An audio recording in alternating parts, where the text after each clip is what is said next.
আজকে গেছিলাম কি একটা রহমতি বিয়ার দাওয়াতো। আর এখন যেহেতু রমজান মাস দাওয়াত আছে ইফতারর, পালা মানুষগুলোরে মানুষে টোকাইলেও আল্লাহ কোনো সময় টোকাই না।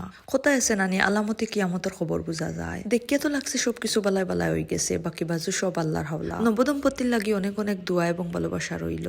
আসসালামু আলাইকুম, হ্যালো এভরিওয়ান, কি অবস্থা সবর? আশা করি বালা আছেন, আমি আল্লাহর রহমতে বালা আছি। প্রথমে সবরে ওয়েলকাম জানাই আর আমার পেজ এবং নতুন একটা ডেইলি ব্লগও। যে যেখান থেকে আমার আজকের এই ব্লগটা দেখা শুরু করছেন সবরে অসংখ্য ধন্যবাদ। আর আমার পেজও নতুন হইয়া থাকলে অবশ্যই আমার ব্লগিং পেজ সাবরিনাস লাইফস্টাইল পেজও একটা ফলো দিয়ে আবার নতুন নতুন ব্লগ দেখার লাগে। আর যারা ইউটিউব থেকে দেখরা তারা অবশ্যই চ্যানেলটা সাবস্ক্রাইব করে দিবা। তো যেখান হইয়ার আজকে বিকালে গেছিলাম গিয়ে রহমতি একটা বিয়ার দাওয়াত খাওয়ার। 10 জনে বালা হইলে আল্লাহ হইন বালা। রহমতি বিয়া হয়েছে ও কারণ এখন যেহেতু রমজান মাস চলে, আসমানে জমিনে মহান আল্লাহ তাআলার খালি রহমত আর রহমত। এর মাঝে অতদিন বৃষ্টির কোনো সিটে ফুটাও নাই, কিন্তু আলহামদুলিল্লাহ আজকে সারাদিন বাক্কা বৃষ্টি হয়ে গেছে। একটু রহমতের বৃষ্টির লাগি মানুষ সহ পশু পাখি গাছপালা সব কিছু হাহাকার করে। কালকে রাইতে কি ওয়েদার একটু ঠান্ডা ঠান্ডা, বুঝাও গেছে যে কোনো সময় বৃষ্টি আইতে পারে। সকালে ঘুম থেকে উঠিয়া দেখি পুরা দুনিয়া আন্দায়। ঠিক সকালেও নাই, তখন প্রায় দুপুর হয়ে গেছে। বাক্কা বৃষ্টি দিছে, কিন্তু মাটি এইটা চুষি লাইছে। কতটা দিন থাকি সবকিছু তৃষ্ণার্ত।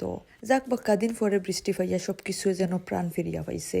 এদিকে আসমান থাকি পানি 2 ফুটা পড়ছে নি, কারেন্টের কোনো খবর নাই। আসরের আগে কারেন্টের দেখা একবারেও মিলছে না, তবে আসরের পর থাকি 1-2 বার জিলিক দিছে, বেশি সময় স্থায়ী হইছে না। আমি কাপড় চোপড় বার করিয়া রাখি দিছি, কিন্তু কারেন্ট আর না করে রেডি হইতে ইচ্ছা করেন না। তো আসরের নামাজ আদায় করিয়া আস্তে আস্তে রেডি হইয়া বার হয়ে গেছি। মাশাআল্লাহ আজকের ওয়েদার এত সুন্দর আছিল, এত ঠান্ডা আছিল, আর বৃষ্টির পানি পাইয়া প্রকৃতি যেন নতুন করে প্রাণ পাইছে। সবকিছু যে সুন্দর এবং যে স্নিগ্ধ লাগে। আমরা বার হইয়া অটো একটা পাইলাইছি, একবারে ওয়েট করা লাগছে না। ইভেন আমারে রাখিয়া সব গেছ লাগে, আমি আরো দৌড়াই দৌড়াই গিয়া অটো তুটা লাগছে। সিএনজি বা অটো জার্নি আমার ফাতিমায় খুব বেশি এনজয় করোয়। ইভেন তাইন কুলোও তা হইন না, উবাই উবাই সপ্তাহ দেখি দেখি যাইতা। আজকের ওয়েদার একবারে ঠান্ডা লাগে, যেন শীতকাল। বাক্কা ঠান্ডা লাগে, এর মাঝে অটো তুটার পর থাকি খাফাইলার। ফাতিমার খান টান বালা খড়ি গুড়ি লাইছি যাতে ঠান্ডা বাতাস না লাগে। তো যার বিয়ার দাওয়াত খাওয়া যায় আর এই মানুষটা যেমন ঠান্ডা, আজকের ওয়েদারও ঠিক তেমনি ঠান্ডা। তো আজকে আছিল আফজালর বউবাতর অনুষ্ঠান। আমরা যাইতে যাইতে তখন আসরও শেষ হয়ে গেছে। সারাদিন মেঘ দিলেও এখন অত সুন্দর একটা দিন করছে। মুসলমানের লাগি বিয়াও একটা রহমত, রমজান একটা রহমত,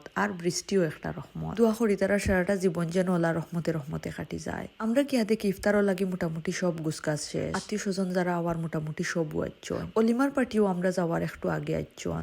সকাল থেকে দুপুর পর্যন্ত যেভাবে বৃষ্টি দিছে, বিকালে বা ইফতারের সময়লা বৃষ্টি দিলে উপায় আছিল না। তো সবকিছু মিলাইয়া আজকের আয়োজনটা খুব সুন্দর আছে এবং খুব সুন্দরভাবে অনুষ্ঠানটা শেষ হইছে। তো আজকে যেহেতু ইফতার রেডি করার কোনো তাড়া নাই, ও কারণে আজকের সময়টাও জান না। খাম খাস থাকলে সময়ে দৌড়ায়, কিন্তু খাম না থাকলে হামাগুড়ি দে। আজকে যেহেতু ঠান্ডা দিন, রোজা রাখতে একবারও কষ্ট হইছে না। ইফতার রেডি করিয়া যেহেতু টেবিল গুছানি শেষ, যে যার মতো আজানোর লাগে অপেক্ষা কররা। আমি ঘুরি ঘুরি তার একটু আয়োজনটা দেখি আর প্লাস আপনারাও দেখাই। আর আলহামদুলিল্লাহ আজান হয়ে গেছে আর আমরাও ইফতার শুরু করে দিছি। বর কনে তার কিছু আত্মীয় স্বজন এবং আমরা এক টেবিলেও আসলাম। তো ইফতার শেষে চা খাইয়া খাইয়া একটু গল্প টল্প করিয়া আমরা আস্তে আস্তে বিদায় লইলাই। আর কারণ আকাশের অবস্থা একবারেও বলা নাই, যে কোনো সময় আবার বৃষ্টি শুরু হয়ে যেতে পারে। এদিকে আমরা গাড়িও আছে আর রাইত বাক্কা হয়ে যার। আমরার আগেও আরো অনেক আত্মীয় স্বজন খাওয়া দাওয়া শেষ করে গেছেন। আজকে ছিল আমার কলিগ আফজালর বউবাতর অনুষ্ঠান। দোয়া করি তার দাম্পত্য জীবন যেন খুব বেশি মিষ্টি হয়। আজকের ব্লগটা ওখানে শেষ করি, আর দেখাইব নেক্সট কোনো ব্লগ। সেই পর্যন্ত সব ভালো থাকবা, সুস্থ থাকবা, নিজের যত্ন নিবা। আল্লাহ হাফিজ।